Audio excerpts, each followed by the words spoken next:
Halo, ketemu lagi dengan saya Tommy. Pada video kali ini kita akan membahas strategi anti boncos beriklan di Facebook Ads tahun 2020.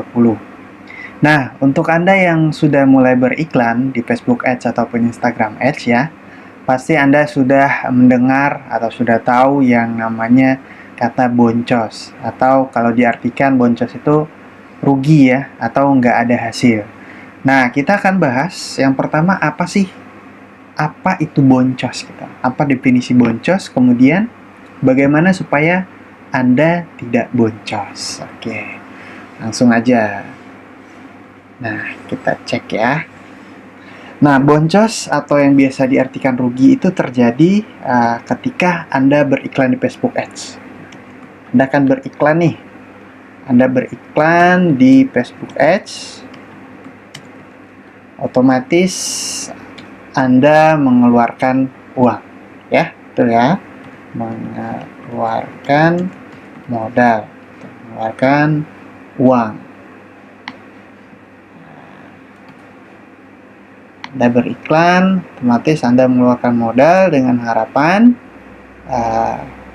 mendapatkan keuntungan. Mengeluarkan modal dengan harapan terjadi penjualan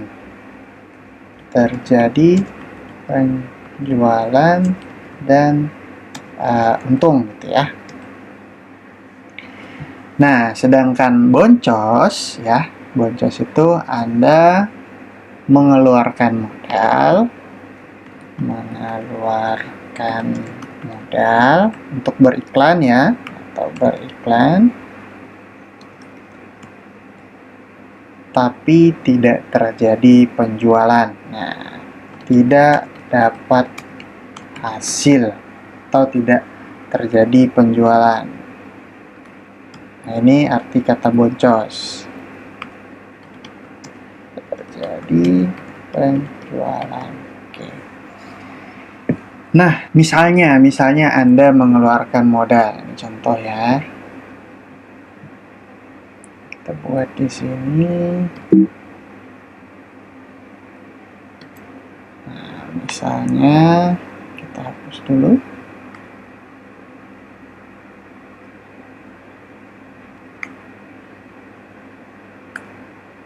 Oke, misalnya Anda beriklan 100.000. Nah, dengan beriklan 100.000 ini Anda mengharapkan ya,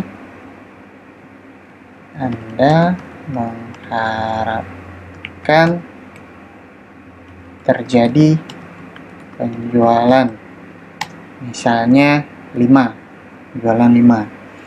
Nah, kalau harga produk Anda 100.000 berarti Anda sudah punya omset 500.000.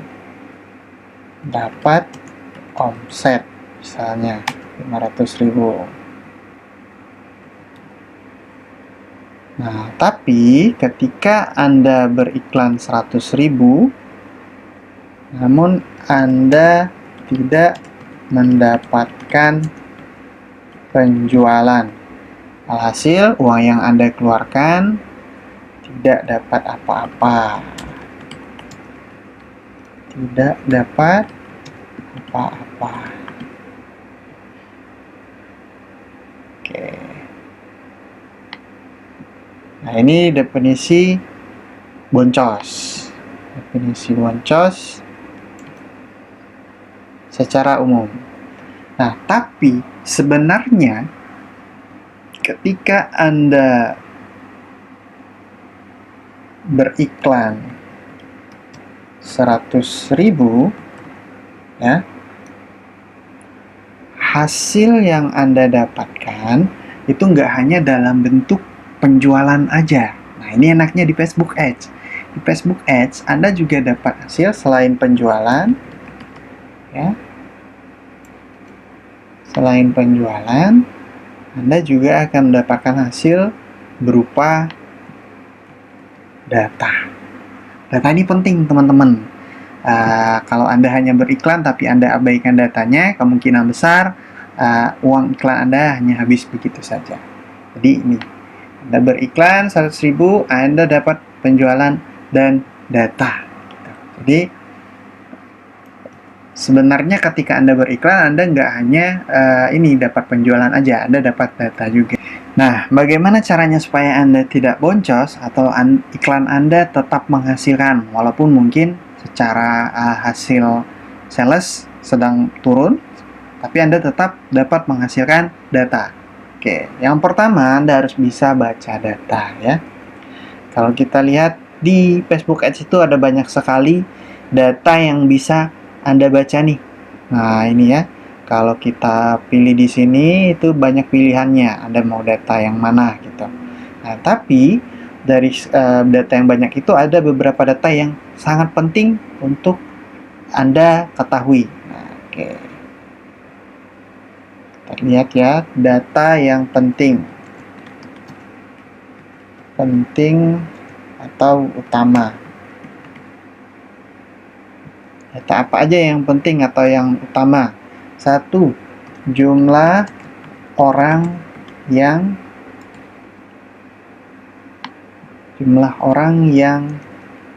melihat iklan Anda.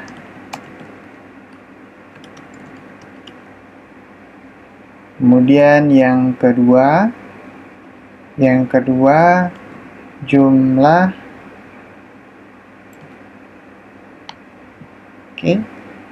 jumlah yang klik iklan Anda.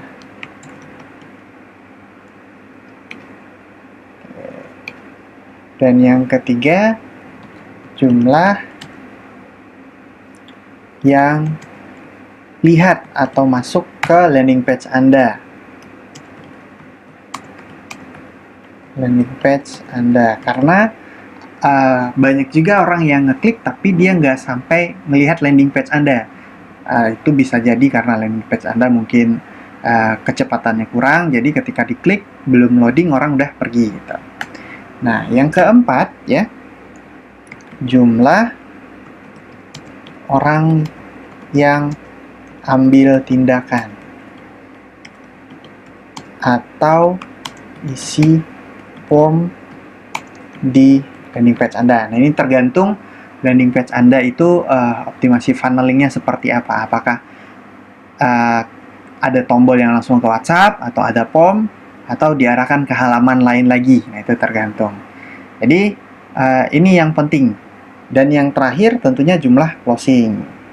Ya, yang terakhir jumlah closing.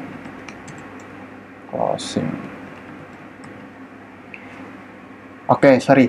Sebelum jumlah closing, jumlah yang masuk ke WhatsApp. WhatsApp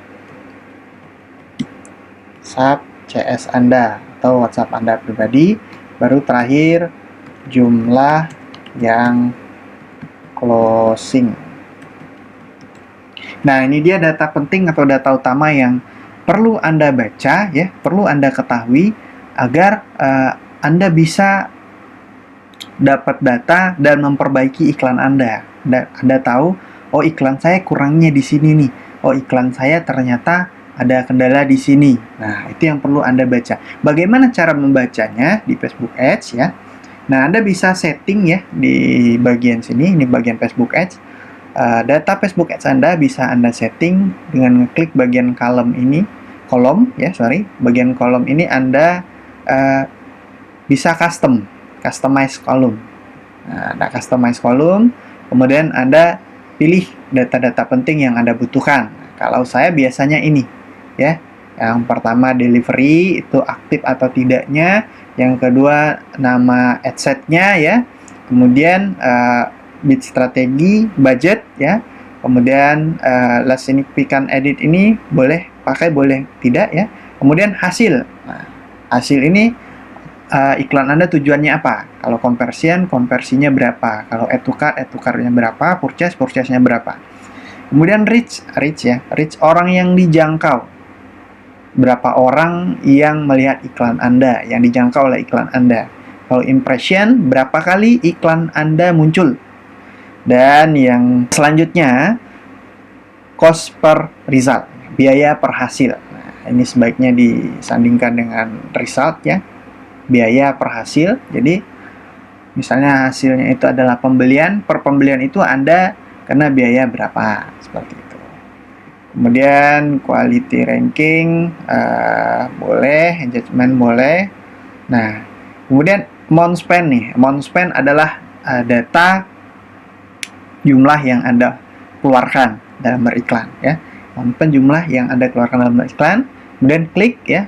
Klik all, link klik, outbound klik, CTR ya, content views, kemudian cost per content views, cost per lead ya, cost per lead, kemudian add to cart, purchase, dan cost per purchase. Nah, ini antara leads, add to cart, dan purchase ini tergantung ini optimasi landing page Anda. Landing page Anda arahnya gimana? Misalnya ketika orang masuk halaman, itu Anda baca content views misalnya. Setelah mereka masuk halaman Anda termuat dengan sempurna, Anda baca sebagai content views. Nah, leads itu bisa dibaca dengan orang yang ngisi form, atau juga biasanya orang yang ngisi form, ngisi data di formulir.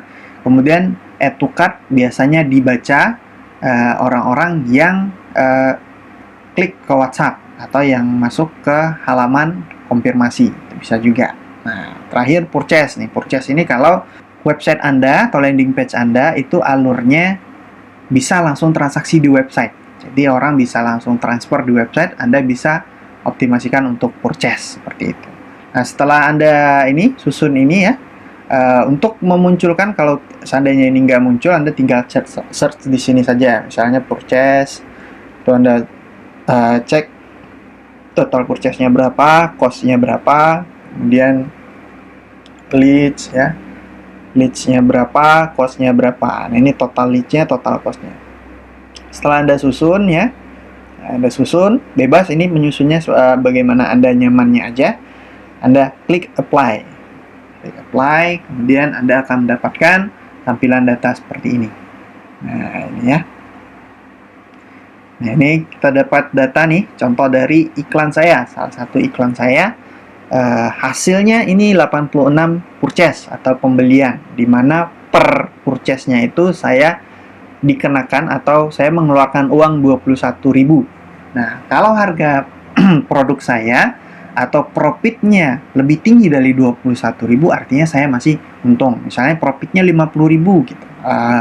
Biaya iklannya 21.000. Nah, itu kan masih ada untung sekitar 29 ribuan. Nah, kemudian reach ya. Reach ini artinya orang yang dijangkau oleh iklan Anda. Berarti dengan amount spend atau biaya 1.800 ini, 1.876.000 ini, iklan Anda menjangkau 36.480 orang gitu. Nah, kemudian impresi ini jumlah tayangnya berapa kali. Di sini kan angkanya 36.000. 36.000 ini bisa jadi mereka melihat iklan Anda 2 kali gitu.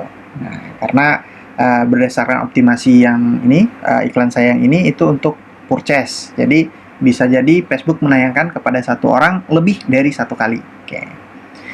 Kemudian ini amount spend, biaya yang sudah Anda keluarkan gitu. Nah, jadi kalau saya biasanya ngontrol iklan atau baca data iklan itu setiap saya setelah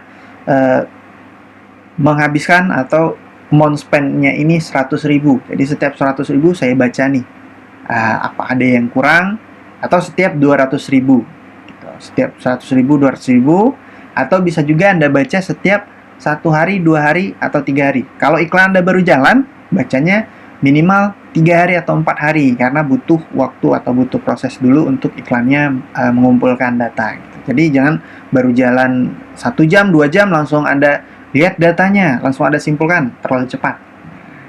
Nggak bisa begitu. Jadi kalau iklannya baru jalan, Anda bisa baca setelah 2 hari, 3 hari. Nah, ini ada data kliknya ya.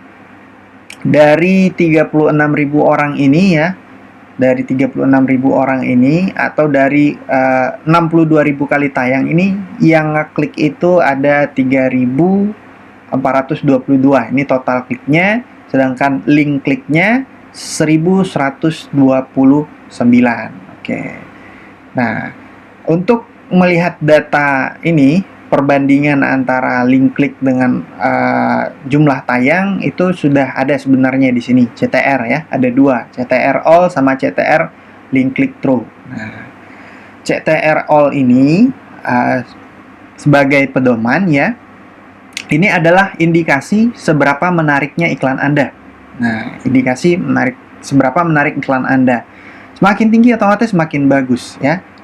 Misalnya dari 100 orang yang melihat, 100 kali tayang, itu ada 5 orang yang ngeklik. Nah, itu maka CTR-nya 5%. Nah, acuannya bagaimana? Setiap produk ataupun setiap bisnis tentunya angka CTR-nya beda-beda, tergantung audiensnya, kemudian tergantung juga penawarannya. Jadi sebaiknya ada dua langkah yang bisa Anda lakukan untuk mencari perbandingan dari data yang Anda dapatkan di dashboard Anda. Langkah pertama, Anda bisa cek atau bandingkan dengan teman Anda yang jual produk sejenis. Nah, itu Anda bisa jadikan acuan. Oh, teman Anda CTR-nya bisa 10% misalnya, Anda hanya 5%, berarti konten Anda ada yang kurang gitu. Atau copywriting-nya. Ini dari tampilan iklan yang membuat orang akhirnya ngeklik, itu CTR. Nah, cara yang kedua, Anda buat beberapa testing. Anda buat beberapa adset ya, adset ataupun beberapa ads. Jadi dari beberapa adset tersebut Anda bisa bandingkan nih. Contoh di sini ada beberapa data 5%, 2%, 4%. Nah, saya tinggal mengambil keputusan CTR mana yang paling bagus. Berarti konten mana yang paling membuat orang tertarik untuk ngeklik ya, itu CTR. Kemudian konten views. Nah, konten views ini ya setelah orang klik, apakah mereka lihat halaman website Anda atau tidak? Jangan-jangan mereka hanya klik, tapi mereka langsung pergi gitu. Nah, itu kalau terjadi seperti itu, misalnya kliknya banyak nih, link kliknya ada 1100, kemudian konten views-nya hanya 500. Berarti fix itu ada kesalahan di loading website Anda. Bisa Anda cek loading website Anda sudah bagus atau belum. Gitu. Artinya websitenya sulit loading. Gitu. Antara link klik dengan konten views. Nah, kemudian konten views ini jumlah orang yang melihat website Anda. Dari 1.700 orang yang melihat website Anda, ya, Anda lihat nih berapa orang yang ngambil tindakan. Nah, kalau website saya tindakannya leads nih. Ini contoh website saya ya. Nah, jadi tindakan leads itu orang yang ngisi form ini kemudian klik tombol daftar ya. Jadi dari 1.700 orang yang melihat halaman penawaran website saya ini ya, penjelasan di website saya ini, ada 153 orang yang isi form dan leads. Nah, Anda bisa persentasekan tuh berapa persen. Misalnya dari 153 ya, 153 orang yang dari 1.700 ada 153. Berarti Anda tinggal bagikan aja 153 dibagi 1.702. Nah, ini hasilnya 0,08 ya, kita kali 100 jadikan persen. Artinya ada 8% orang ya yang ngambil tindakan. Nah, ini Anda bisa kalau Anda tahu angka ini, Anda bisa nilai, oh landing page saya berarti persentase orang mau mengambil tindakannya 8% nih. Kalau Anda mau tingkatin, berarti Anda harus rubah landing page-nya. Oke. Standarnya berapa, Mas? Standarnya ya di bawah 10% biasanya. Tapi tergantung ke niche produknya masing-masing. Produk Anda apa, kemudian Anda bandingkan dengan teman sejenis, atau Anda buat beberapa adset yang bisa Anda bandingkan antara satu dengan lainnya. Oke, kalau biasanya saya sekitar 10%-an itu udah bagus. Ini berarti agak sedikit rendah ya, 8%. Kemudian ini cost per lead-nya ya, cost per lead-nya. Dan add to cart-nya. Nah, add to cart ini karena setelah halaman ini saya masuk ke halaman konfirmasi ya. Jadi saya naruh add to cart-nya itu orang-orang yang melihat halaman konfirmasi. Orang yang melihat halaman konfirmasi. Nah, ini. Dari 153 leads ini, ada orang 225 yang melihat atau masuk ke halaman konfirmasi. Nah, sebentar. Konfirmasi.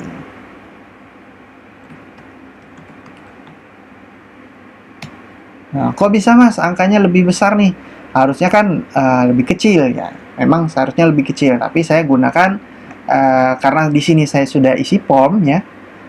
Di sini saya menggunakan form, yang form ini terkoneksi dengan email marketing. Jadi setiap ada orang yang isi form, halaman add to cart ini juga saya kirimkan ke email mereka, bahkan juga saya kirimkan ke WhatsApp mereka. Jadi mereka bisa buka lebih dari sekali. Setelah mereka klik ini, mereka langsung masuk ke halaman yang saya baca sebagai add to cart ini, halaman konfirmasi. Kemudian di email juga mereka terima pemberitahuan untuk masuk ke sini. Di WA juga terima. Jadi itu salah satu cara saya untuk meningkatkan angka add to cart ini, ya. Nah, kalau website Anda optimasinya misalnya dari website ini langsung ke WhatsApp, ya. Nah, itu Anda bisa bisa baca add to cart-nya, berarti orang yang ngeklik tombol WhatsApp gitu. Nah, setelah sampai ke sini, ya, Anda bisa lihat nih dari add to cart ke orang yang purchase. Purchase ini maksudnya apa? Purchase ini adalah orang-orang yang sudah melihat halaman ini dan ngeklik tombol konfirmasi. Jadi saya masang tracking purchase-nya itu di tombol konfirmasi. Nah, artinya orang yang sudah lihat nomor rekening, orang yang sudah lihat nomor nominal transfer, dan mereka klik konfirmasi. Dengan harapan mereka sudah transfer gitu ya. Karena halaman konfirmasi ini kalau diklik masuk ke WhatsApp. Biasanya masuk lengkap beserta bukti transfernya. Jadi bisa diartikan purchase ini orang yang sudah membeli. Nah, jadi itu dia ada data-data yang perlu Anda perhatikan. Kalau seandainya add to cart ini adalah data orang yang masuk ke WhatsApp, ya, Anda bisa catat tuh dari leads ke add to cart-nya berapa. Kalau dari leads ke add to cart-nya itu dari content views ke data WhatsApp-nya itu rendah, berarti landing page-nya kurang bagus. Tadi dari cost per content dari content views ini ke leads ataupun ke add to cart, ya. Kalau website Anda hanya ada satu tombol ke WhatsApp, Anda bisa pasang add to cart. Kalau nilainya di bawah 10%, berarti kurang bagus. Kemudian kalau angka add to cart-nya misalnya 100, tapi yang benar-benar masuk ke WhatsApp, ya. Jadi ini kan kita contohkan setelah orang klik tombol ini, itu langsung masuk ke WhatsApp. Gitu. Nah, tapi yang real masuk ke WhatsApp-nya nggak segitu, Mas. Itu ada kendala di mana? Ada dua hal yang perlu Anda cek, ya. Pertama, apakah benar pixelnya sudah terpasang di tombol tersebut, ya. Anda bisa cek pakai ini Facebook Pixel Helper, apakah setelah Anda klik tombol itu memang terbaca add to cart. Yang kedua, Anda bisa cek auto text-nya. Nah, auto text itu seperti ini. Nah, ini ya. Sebentar. Nah, ini ada auto text-nya. Jangan-jangan auto text Anda membuat orang takut untuk ngirim. Karena ini kan langsung terketik manual tuh, langsung terketik otomatis di chat WhatsApp-nya calon pelanggan Anda. Jangan-jangan kata-kata ini menyeramkan bagi mereka. Jangan-jangan. Anda bisa coba tes ganti add to cart-nya, ganti teksnya seperti itu. Nah, jadi itu dia yang perlu Anda bahas, yang perlu Anda baca, ya, data. Pastikan Anda bisa membaca data ini. Jumlah orang yang melihat iklan, orang yang klik iklan Anda, orang yang masuk ke LP, kemudian orang yang ambil tindakan, ya. Ambil tindakan ini bisa isi form, bisa langsung ke WhatsApp, kemudian jumlah yang masuk ke WhatsApp berapa, dan jumlah yang closing berapa. Nah, terus Mas, kalau sudah ini dari atas ke bawah ini bagus misalnya angkanya, Anda sudah bandingkan dengan teman Anda yang jual produk sejenis, angkanya bagus, tapi jumlah closingnya masih sedikit mas. Nah itu artinya ada kesalahan di WhatsApp-nya, artinya pelayanan chat untuk closing-nya, seperti itu. Oke. Nah, itu langkah pertama yang perlu Anda lakukan ya. Pastikan Anda bisa baca data. Anda lihat data perbandingan dari orang melihat berapa, kemudian orang yang ngeklik berapa, ya. Kemudian orang yang masuk ke landing page, orang yang masuk, orang yang mengambil tindakan, dan orang yang closing. Pastikan Anda baca, jangan Anda biarkan iklan Anda jalan 200.000, 300.000, sampai 1 juta, tapi datanya tidak Anda baca, gitu, ya. Kemudian strategi yang kedua, ya, supaya Anda tidak boncos, tangkap data konsumen Anda. Jangan biarkan data konsumen Anda berlalu begitu saja. Gimana cara nangkap datanya, Mas? Ada 2 untuk cara nangkap datanya. Yang pertama, Anda yang pasti pasang pixel ya. Anda pasang pixel, kemudian langsung Anda buat custom audience-nya. Anda masuk ke bagian audience, langsung nih, ketika Anda sudah pasang pixel di website Anda, langsung Anda rekam tuh, berapa sih orang yang ngelihat gitu. Kemudian berapa sih orang yang klik tombol add to cart gitu. Anda bisa create audience di sini, custom audience. Nah, Anda bisa rekam di sini yang pertama ya. Untuk merekamnya Anda bisa gunakan website. Kemudian Anda pilih all, kemudian ini Anda bisa baca eventnya yang nge-view berapa. Anda pisahin tuh. Misalnya 1, data view konten untuk halaman ini. Gitu. Halaman, misalnya halaman ini. C. Kemudian ada trofi di sini. Data view konten untuk halaman ini, berapa orang yang nge-view. Kemudian Anda buat namanya dan Anda konfirmasi. Nah, setelah Anda buat data view konten, nanti Anda buat lagi data add to cart-nya berapa. Gitu. Kemudian Anda buat lagi data lead. Jadi Anda bisa lihat nih, oh orang yang udah view konten di sini kebetulan sudah saya buat beberapa ya. Ini ada view konten yang website saya yang belajar web, view konten yang low budget, kelas ngiklan ya. Nah ini bisa Anda gunakan data ini kalau sudah Anda tangkap gitu. Itu cara pertama. Nah, cara kedua untuk menangkap data konsumen, Anda bisa gunakan form seperti ini. Formulir yang tentunya sudah connect ke email marketing. Email marketing atau minimal masuk ke Anda datanya gitu. Kalaupun belum Anda menggunakan email marketing, data ini bisa Anda gunakan untuk Anda iklanin lagi atau Anda kirimin email atau kirimin WhatsApp follow up. Jadi itu strategi kedua, tangkap data konsumen Anda. Jangan biarkan Anda ngiklan tapi datanya nggak Anda ambil ya, sayang banget. Dan yang ketiga, perkuat branding Anda. Selain Anda bisa baca data, Anda tangkap data konsumen, pastikan Anda perkuat branding Anda kepada konsumen-konsumen Anda. Baik mereka yang belum membeli maupun mereka yang sudah membeli. Caranya gimana? Anda bangun relasi, Anda bangun hubungan yang baik antara Anda dengan orang-orang yang jadi calon konsumen Anda maupun orang-orang yang sudah jadi konsumen Anda. Kalau biasanya saya kirimin email berkala. Email yang berisi tips. Nggak hanya jualan aja ya. Jadi di email itu Anda mempererat hubungan, Anda berikan tips seputar produk Anda atau seputar masalah yang mereka alami. Sekali-sekali Anda boleh jualan lewat email marketing ya.